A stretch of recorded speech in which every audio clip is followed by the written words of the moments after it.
바빠서 못 챙겨보셨던 분들 주목. 어제 하루 뉴스와 이슈를 다 모아왔습니다. 놓치면 손해.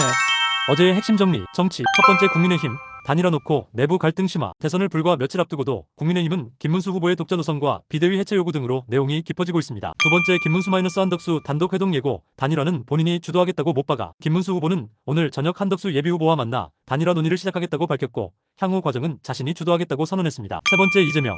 국민의힘 향해 기득권만 보인다 직격. 민주당 이재명 후보는 국민의힘의 혼란을 비판하며 당보다 권력 다툼만 보인다고 날을 세웠습니다. 네 번째 이재명. 대선 전까지 6번 재판. 민주당은 재판 연기 요구 중. 선거법 위반 혐의로 파기환송된 이재명 후보는 대선일까지 총 6번의 재판이 예정돼 있으며 민주당은 이를 선거 이후로 미뤄달라고 주장하고 있습니다. 다섯 번째 이재명 판결 관련 여론. 찬반 팽팽. 대선 영향 우려 커져. YTN 조사 결과 파기환송 판결에 대한 국민 여론은 찬반이 팽팽했고 과반 이상이 이 결과가 대선에 영향을 미칠 것이라고 봤습니다. 경제. 첫 번째 배추대파 당근 가격 급락. 소비자 물가 안정 기대. 최근 주요 농산물 가격이 30에서 40% 가까이 떨어지면서 장바구니 부담이 다소 줄어들 수 있다는 전망이 나오고 있습니다. 두 번째 미 의약품 영화까지 관세 확대 예고. 통상 협상 긴장 고조. 미국이 자동차와 반도체에 이어 의약품, 콘텐츠까지 관세를 예고하며 이번 주 한미 실무 협상에 촉각이 쏠리고 있습니다. 세 번째 경제사령탑 공백에 대외 협상력 흔들. 정부는 대책 마련 부심. 최 부총리의 사태로 경제 컨트롤 타워가 공석인 가운데 통상 대응과 국가 신뢰도 모두 타격을 받을 수 있다는 우려가 커지고 있습니다. 네 번째 대형마트 의무 유업 10년. 실효성 논란 재점화. 전통시장 활성화를 위한 대형마트 규제가 오히려 소비자 불편만 초래하고 있다는 비판이 다시 나왔습니다. 다섯 번째 치매 환자 보유 자산 154조. 고령화 사회에 새로운 리스크 부과. 65세 이상 치매 환자가 120만 명을 넘어서며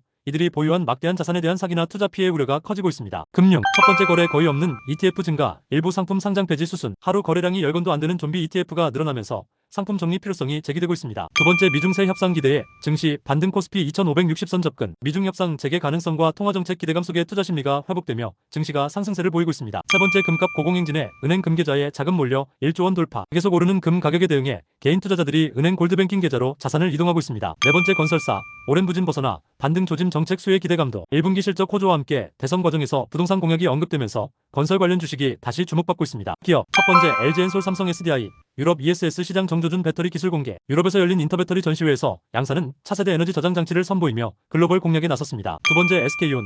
전고체 배터리 신기술 확보에 속도 수명 3배 개선. 기존보다 3배 이상 오래가는 전고체 배터리를 개발해 특허 출원까지 마친 SK온이 2030년 상용화를 목표로 하고 있습니다. 세 번째 5대 그룹 매출. GDP 40% 넘겨 대기업 집중 우려 커져. 삼성, 현대차, SK 등 대기업 매출이 국가 경제의 상당 부분을 차지하면서 구조적 편중에 대한 비판이 나옵니다. 네 번째 삼성전자. 디스플레이 기술로 올해의 디스플레이상 수상. 차세대 디스플레이 기술을 인정받아 세계적 전시회에서 7번째로 수상했습니다. 다섯 번째 SKT 해킹 여파 지속. 악성 코드 8종 추가 분석 착수. 민관 공동조사단이 해킹 피해의 구체적 정황을 파악하고 있으며 통신사 간 가입자 이동도 급증하고 있습니다. 부동산. 첫 번째 서울 월세 비중 65% 전세보다 월세 선호 뚜렷해져. 전세 사기와 대출 이자 부담 등으로 인해 월세를 선택하는 가구가 역대 최대치를 기록했습니다. 두 번째 강남 전세가율. 역대 최저 내 집 마련 부담 더 커져. 매매가가 급등한 반면 전세 가격은 하락하면서 전세를 끼고 집을 사는 전략이 어려워졌습니다. 세 번째 건설업 폐업. 역대 최고 수준 업황 장기 침체 심각. 올 1분기 건설사 폐업 건수가 160건에 이르며 업계 불황이 본격화되고 있습니다. 네 번째 성수 재개발 제외지역. 개발 편입 요구 빗발. 성수동 개발이 급물살을 타자 제외된 지역 주민들도 우리도 포함시켜달라고 요청하고 있습니다. 사회. 첫 번째 이재명 파기환송심. 대선 일정과 겹쳐 변수로 떠올라. 재판 일정이 대선과 겹치면서 이재명의 법적 리스크가 선거판에 미치는 영향이 주목됩니다. 두 번째 대입의 학폭 이력 반영. 고등학교 학폭심에 28% 증가. 2026학년도 대입부터 모든 전형의 학폭 이력이 반영되면서 학생 학부모의 긴장이 높아졌습니다. 세 번째 금강산 전망대. 3년 만에 일반인에 다시 개방. 코로나로 중단됐던 금강산 전망대 관광이 재개돼 접경지역 관광 활성화가 기대됩니다. 네 번째 2040 세대. 1. 가장 중요 정년까지 한 직장 원한다는 응답 다수. 일자리 안정성을 중시하는 경향이 뚜렷해졌으며 결혼 출산보다 일이 더 중요하다는 응답이 많았습니다. 국제. 첫 번째 1. 인도와 방위 협력체 신설 중. 미 모두 견제. 일본이 인도와 군사 협력을 확대하며 안보 균형 전략을 강화하고 있습니다. 두 번째 트럼프 아들들. 글로벌 사업 확장 이해 충돌 논란 일어. 동유럽과 중동을 돌며 활발히 사업 중인 트럼프 아들들에 대한 비판이 커지고 있습니다. 세 번째 트럼프.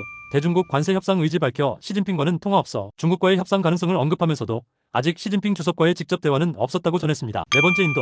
파키스탄의 수자원 차단. 카슈미르 갈등 격화. 핵보유국 간 긴장이 다시 고조되며 주변국과의 외교 갈등이 커지고 있습니다. 다섯 번째 이스라엘. 가자지구 공습 강화 전면 충돌 우려 커져. 인질 협상과 별개로 군사작전은 계속될 예정이며 일각에선 영토 합병 가능성까지 제기되고 있습니다. 다음 뉴스가 궁금하시다면 구독, 좋아요 부탁드립니다.